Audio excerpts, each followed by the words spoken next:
My friends, I want to talk to you this evening about a battle we all face, not out there in the world, but in here, in the human heart. It's the moment when a word is spoken, an email is received, a look is given, and something inside us tightens and heats and rises up. We feel the sting, the injustice, the sheer wrongness of it. And in that critical moment, we are presented with a choice. And I tell you tonight, almost every single one of us chooses the same three paths, the same three instincts that feel as natural as breathing, but lead us straight into a prison of our own making. The first is to insult. Oh, we dress it up, don't we? We call it being blunt or telling the hard truth or just saying how we feel. But it is the spirit behind the word that matters.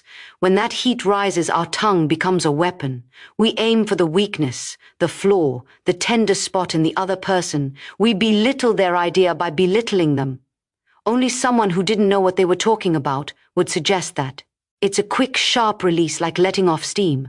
It feels powerful for a second, but it does something terrible. It tells the other soul, you are not worthy of my respect. And a soul that feels disrespected does not open up, it armors up. It builds a wall brick by brick, and your insult is the mortar that seals it shut. You haven't communicated, you've declared war.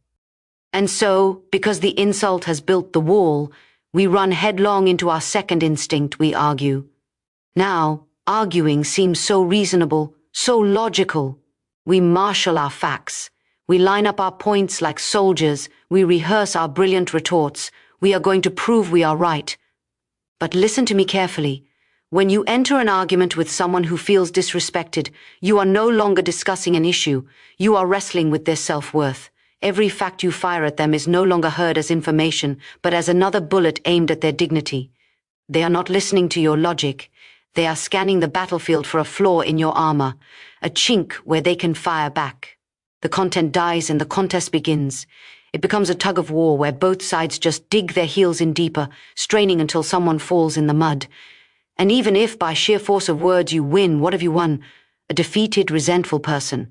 You have won the battle and poisoned the ground for any future peace.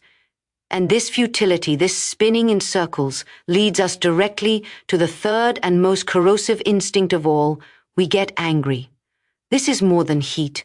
This is a fire.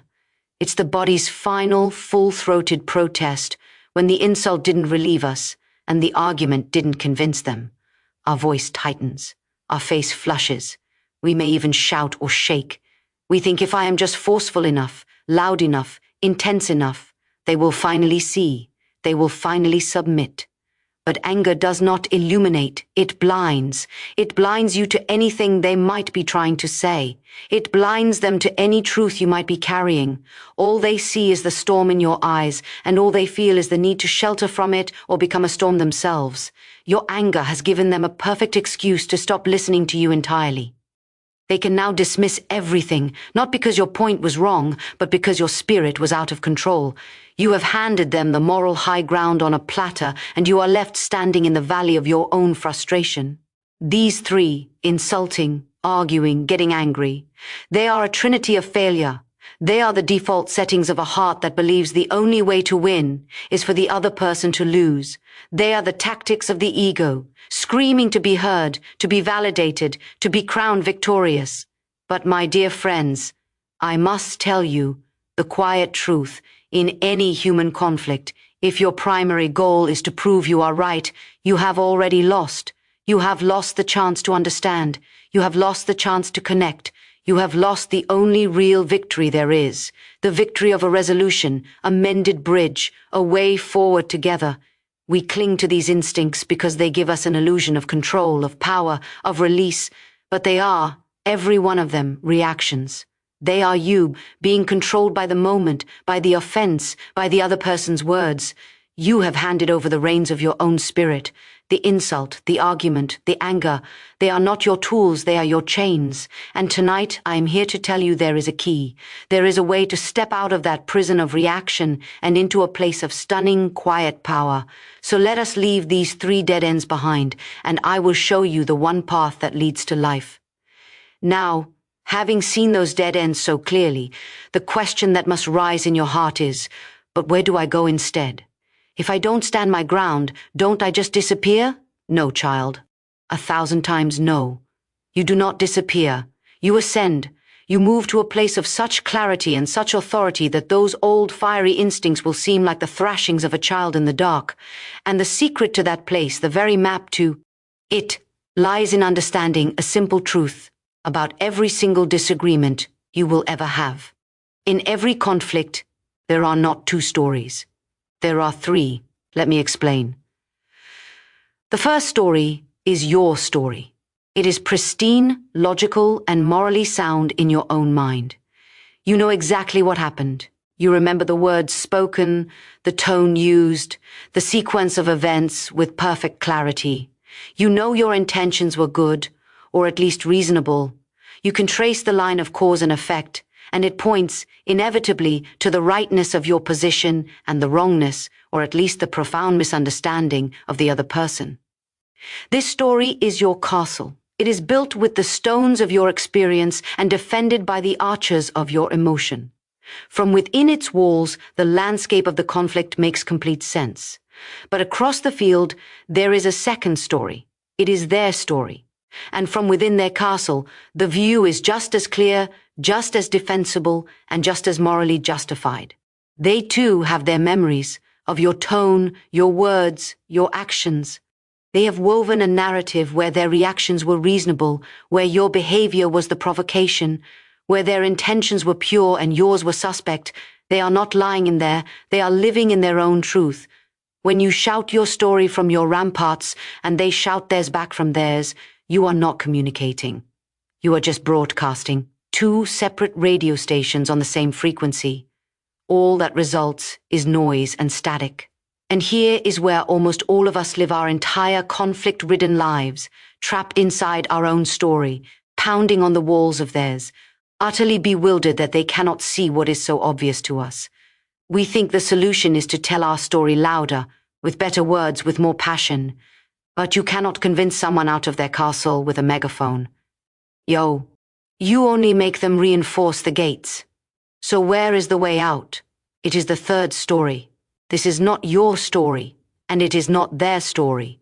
It is the story a wise, neutral observer would tell. A story that describes the gap between your two stories without taking sides. It is the view from the balcony, not the battlefield. The third story acknowledges that there is a disagreement without appointing a villain. It uses language like, "It seems we have a different understanding of what was promised, or we both seem to want what's best for this project. But we have very different ideas on how to get there. Or it looks like something I said landed in a way I did not intend. And you've had a reaction I didn't expect. Do you feel the spaciousness in that?" The third story does not say, "You are wrong and irrational." It says, "We have a problem between us that we need to solve." It changes the entire frame. No longer is it you versus me. It becomes you and me together versus this problem that has sprung up between us. Most of us never even look for this third story because we are so utterly convinced of the rightness of our own fortress. We think to step onto the balcony is to betray our own truth. But I tell you, it is the only place where your truth can ever be truly heard. When you are locked in your story, you are a combatant. When you can speak from the third story, you become something far more powerful, a mediator, a peacemaker, a problem solver. You are no longer a partisan fighting for territory. You are a physician diagnosing an illness. The illness is the disconnect, the misunderstanding, the hurt feelings. And you cannot diagnose an illness if you only listen to one symptom and claim it is the whole disease. Finding this third story requires a miraculous momentary surrender of the ego. It asks you to quiet the voice that screams, "But I'm right," and to instead, "I wonder how this looks from over there." It is not agreeing with them. It is simply acknowledging that their reality, however flawed it seems to you, is real to them. And that acknowledgement is not weakness. It is the first and greatest act of strength in any difficult conversation. It is the act that says, "This relationship, this resolution, is more important to me than my need to be crowned the victor in this moment." So, you leave the heat of your own story. You step out onto the cool balcony of the third story, and from that place of clarity, you will see the one, the only move that can turn conflict into communion. Now let me show you how to take that step. Good evening. I can feel a holy curiosity in this place tonight. You've seen the prison of our old instincts. You've glimpsed the freedom of that balcony view, the third story. But the human heart cries out, how? How do I get from here, in the heat of my feelings, to there, in that place of clarity? The distance seems impossible. It feels like trying to calm a storm by whispering at the clouds. But I am here to tell you there is a bridge, there is one move, one decisive, intentional, spiritual action that carries you from the battlefield to the balcony. It is not a technique, it is a posture of the heart, and it is this: you must step to their side. Let that settle for a moment. Step to their side. I know what some of you are thinking. It sounds like surrender. It sounds like agreeing with lies. It sounds like letting the other person win without a fight. Oh, my friend, that is the voice of the old defeated life talking, the life of insults, arguments, and anger. It sees everything as a war of wins and losses. But what if this isn't about war at all? What if it's about healing? Stepping to their side is not about endorsing their facts. It is about acknowledging their humanity. It is the radical, disarming act of saying, with your spirit and your words, I see you, I hear you, and whatever else is happening between us, your feelings, your perspective, your reality in this moment, it matters. You are not stepping onto their battlefield to join their army. You are stepping alongside them for just a moment to see the world through their window. And in doing so, you do the one thing their defensive heart least expects. You remove the threat. Think of a person who is braced for a blow. Their shoulders are tight, their fists are clenched, their spirit is armored. They are waiting for your insult, your argument, your anger. They have rehearsed their defenses. They are ready for the war. And then you do not swing. Instead, you gently lower their hands. You say, in effect, from where you're standing, I can see why this looks the way it does. Or, it makes complete sense that you'd feel that way. Or, if I believed X, I'd be upset about Y too. Do you see what happens? The wind goes out of the sails of their defiance. The fight they had prepared for vanishes. You have pulled the very rug of conflict out from under their feet. They were braced against a shove, and you offered an understanding nod. In that moment, their heart experiences a profound and holy confusion. The adrenaline of battle has nowhere to go, and into that sacred space of disarmed defense, something new can enter: curiosity, relief, the possibility of being heard. This is the master key. When you step to their side, you are not proving a point. You are opening a door. You are creating an atmosphere of safety where the Holy Spirit can move, not in a whirlwind of shouting, but in a still, small voice of connection. You are saying, we don't have to be enemies. We can be two people trying to understand a problem. Now, this requires a death to self. It requires you to cruci. Why? In that moment, your burning need to be right first. It asks you to let your own urgent story wait its turn. You are making a strategic, compassionate investment, a temporary suspension of your narrative to create the conditions where it can finally be listened to. Because a person who feels attacked will never hear you. But a person who feels understood, they will lower their guard, they will listen.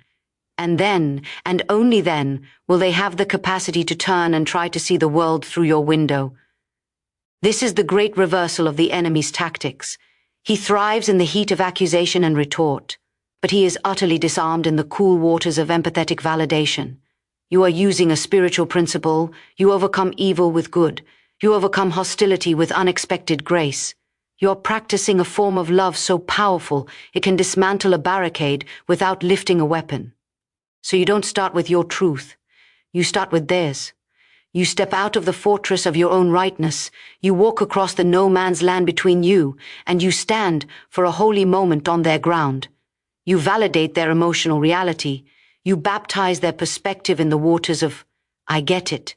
And from that place of established connection, you can now turn, together, and look back at the problem.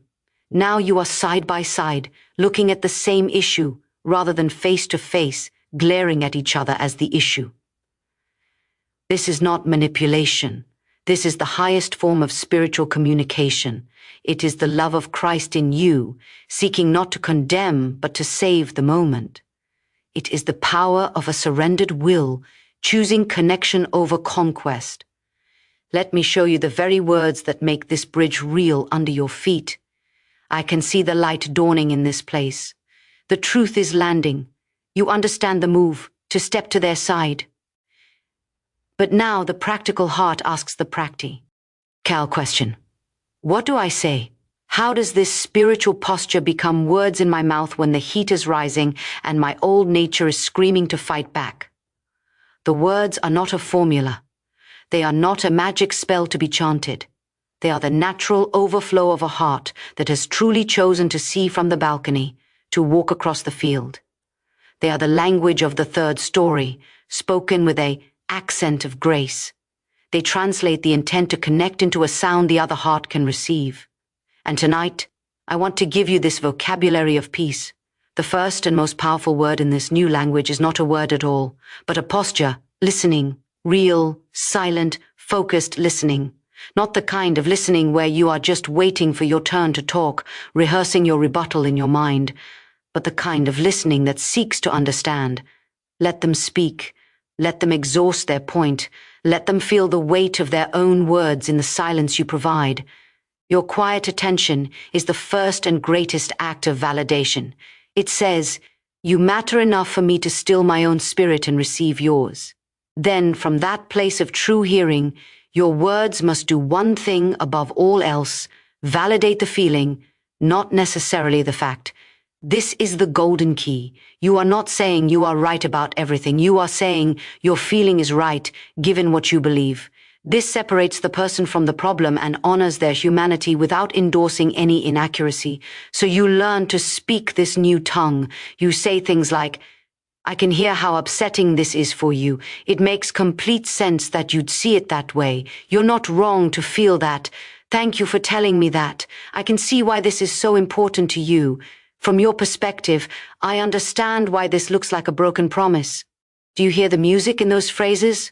There is no fight in them. There is no contradiction. There is only a profound and disarming acknowledgement. I see you. I get it. You have a reason to feel as you do. You are not building your case. You are building a bridge made of the very planks of their experience. Another powerful phrase is one that claims the third story, that moves to the balcony. It seems like we've gotten our wires crossed here. Or, I think we might be looking at the same picture from two different angles. This immediately takes you both out of the face-to-face combat stance and places you side by side, looking together at a shared puzzle. You have defined the problem as a mutual misunderstanding, not a personal attack, and perhaps the most powerful phrase of all, the one that requires the greatest death to self but carries the greatest resurrection power, is this: tell me more. When they make an accusation or state a position that makes your blood rise, you do not counter it. You lean into it with a humble curiosity. Tell me more about why that's so important to you. Help me understand how you came to that conclusion. This does not agree. It inquires. It invites them to unfold their story, and in the unfolding, very often, they themselves will begin to hear its gaps or its pains, and the rigid defense will start to soften. You are not the prosecutor. You are the compassionate investigator of their heart. Now, you must say these things with a spirit to match. The words "I understand" spoken through gritted teeth are a weapon. The tone must be one of genuine seeking, of surrendered urgency. It is the tone of a physician asking, "Where does it hurt?" Not a lawyer demanding, "Where is your evidence?" This language works a miracle. It performs a spiritual jujitsu. It uses the momentum of their frustration and redirects it into the empty space of your understanding. Their energy, which was aimed at breaking down your wall, now has nowhere to go but to dissipate. You have absorbed the shock without returning it. And in that vacuum, peace can rush in. This is the practical outworking of turning the other cheek. It is not about passively accepting abuse. It is about refusing to enter the economy of insult and retaliation. You are introducing a new currency, the currency of empathetic acknowledgement. And once you have established that trade, once you have paid them in the coin of feeling understood, they become willing to trade in kind. You have created an open account of goodwill, and now you can make a deposit of your own perspective. For once their heart is soft, once the armor is lowered because you proved you were not a threat, you have earned a sacred right to be heard. You can then say gently, "May I share how it looked from my side? Or could I tell you what my intention was?" And now they will listen, not because you shouted louder, but because you loved first. This is the vocabulary of the kingdom, spoken right here in the conflicts of earth. Now, let me show you why this is the greatest strength you will ever know. Now, I sense a holy objection rising in some hearts tonight. I felt it before. It whispers, "This sounds like weakness. This sounds like letting people walk all over you. If I don't fight, if I don't stand my ground and prove my point, I'll be swallowed up. I'll lose."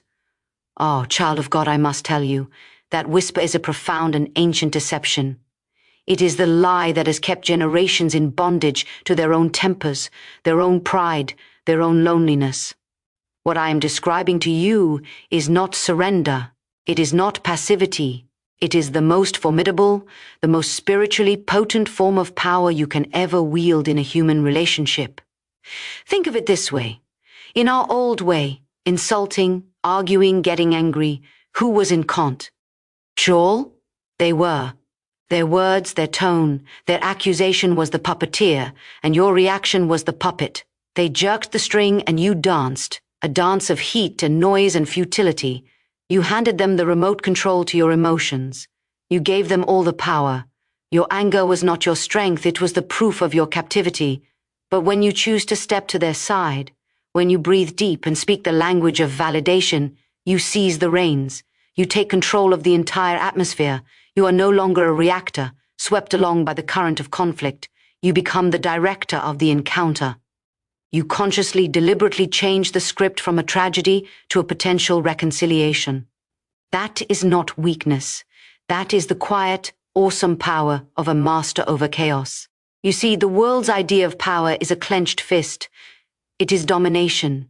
It is making the other person bend to your will through force of voice, force of logic, or force of personality. But I tell you, that kind of power is an illusion. It creates surface compliance and deep resentment. It wins the argument and poisons the relationship. It is the power of a bulldozer. It clears the ground, but it leaves everything broken in its wake. The power I am showing you is the power of the river, not the rock. The rock stands defiant in the current, and over centuries, the water flows around it, smooths its edges and wins. The power of stepping to their side is a fluid, adaptive, unstoppable force. It does not meet resistance head-on.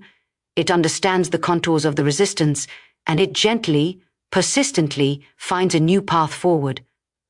It is the power that wears down the hardest heart, not through friction, but through the relentless loving application of grace. Look at the dynamics. When you validate someone, you are not giving away your power. You are demonstrating it. You are demonstrating that your peace, your clarity, your purpose is so secure that it cannot be shaken by their upset. You are showing that your sense of self is not so fragile that it needs their agreement to survive. That is immense spiritual strength. You are standing in a place of such inner security that you can afford to be generous with understanding. Can a bankrupt person give away gold? No, only a person of great wealth can do that.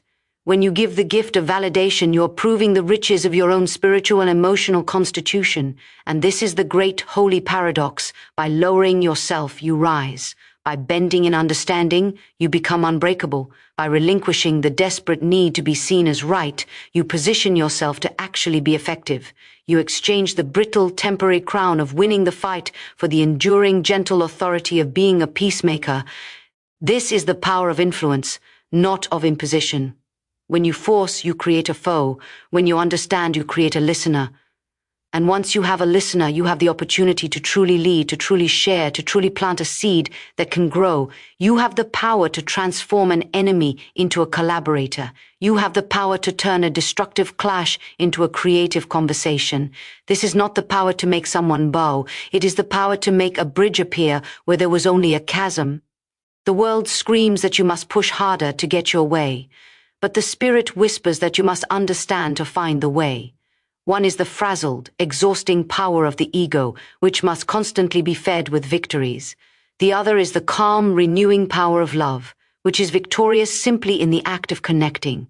One drains you. The other mysteriously fills you even as you pour it out. So do not confuse this for surrender. The one who steps to the side is not retreating, they are strategical, compassionately moving to the one position from which they can see clearly, act wisely, and heal completely. They are choosing the power that builds and restores over the power that blasts and destroys. This is the power that moved upon the face of the deep at creation. It is the power that said, "Let there be," and there was. It is a creative, not a destructive, force. And when you step to their side, you are partnering with that same creative power to say, "Let there be understanding. Let there be peace. Let there be a way where there is no way." And it will be so. Now let us see the beautiful harvest this power brings forth. So we come to the end of ourselves to find the beautiful beginning. We've laid down the arms of our instinct. We've climbed to the balcony to see clearly. We've learned the brave step and the gentle words that make it real. We've seen it for the supreme strength it is. But what, in the name of all that is good, does it all produce? What is the fruit of this labor of the spirit? Does it just leave us in a polite stalemate, two people nodding with empty understanding? No. 1,000 times no. It leads to a miracle of transformation. The result is nothing less than this. Conflict becomes collaboration. Let me paint you the picture of what happens in that holy space you create. You have stepped to their side. You have spoken the language of validation, and you can feel it. The spiritual atmosphere in the room has changed. The charged, brittle air of accusation softens. The defensive hunch in their shoulders begins to relax. The fire in their eyes, which was a blaze meant to push you back, dims to a flicker of confusion, then curiosity. They were braced for a wall, and they have met an open door. And into that space, something new is born. It is the spirit of us. Before, it was your truth against theirs. Two solitudes shouting AC, Rossa Canyon. Now, because you had the courage to cross the canyon first and stand beside them, you are no longer facing each other as problems. You are standing side by side, looking out at the same problem, together. You have redefined the situation. The enemy is no longer the person in front of you. The enemy is the misunderstanding, the hurt feeling, the logistical snag, the unmet need that lies between you. And now you are allies in solving it. From this place, everything changes. The energy that was being spent on defending territory is now freed up to explore solutions. The mind that was locked in a rehearsal of grievances is now open to hearing new possibilities. You can say, "Okay, now that I see how this landed for you, and you've heard what I was aiming for, what could a solution look that honors both concerns? You are no longer in a courtroom, you are in a quiet workshop, and you are building something new, together." This is where true influence is born, not the cheap influence of having bullied someone into silence, but the profound influence of having earned the right to be heard and then co-creating a path forward. They are not following your dictate, they are partnering in your idea. They have a stake in the outcome because their voice was woven into the fabric of the solution. The resolution is no longer yours or theirs, it is ours. And what is built together is always stronger, always more durable than what is imposed by one upon the other. Think of the relationships this saves. The marriage that is preserved not by one partner winning the argument, but by both feeling deeply understood, and from that soil crafting a new agreement. The business partnership that finds a creative third option because they stopped fighting over two opposing ones and started listening for the hidden better way. The friendship that deepens through a rift repair. Ed, with the golden thread of empathy, making it stronger at the broken place. This is the restoration of fellowship.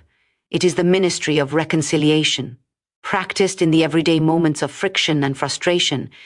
It moves us from the barren landscape of me versus you into the fertile ground of we. And in that ground, everything grows. Trust grows, respect grows, love grows, and your own spirit It grows in a quiet confidence that you can walk through any fire of human conflict and not be burned because you carry the living water of understanding to quench the flames. You see, the old way always ended in a subtraction. It took something away: trust, goodwill, peace. Even if you got what you wanted, you lost something precious in the getting. But this new way, it is an addition. Even in the midst of disagreement, you are adding understanding, you are adding respect, you are adding a memory of having been heard and cared for. You may not get every detail of your initial demand, but you will get something infinitely more valuable: a preserved and often strengthened connection. And from that connection, future blessings will flow that you cannot now imagine. So this is the magnificent, practical outcome. Not just a ceasefire, but a peace treaty written on the hearts of both parties. Not just the absence of shouting, but the presence of a genuine, creative partnership. You are no longer a warrior, exhausted from battle. You are a gardener, tending to the delicate, living thing that is a relationship, watering it with grace and watching it bear fruit. This is the promise. When you lay down the insult, the argument, and the anger, and you just do this, you don't just end a conflict, you begin a collaboration.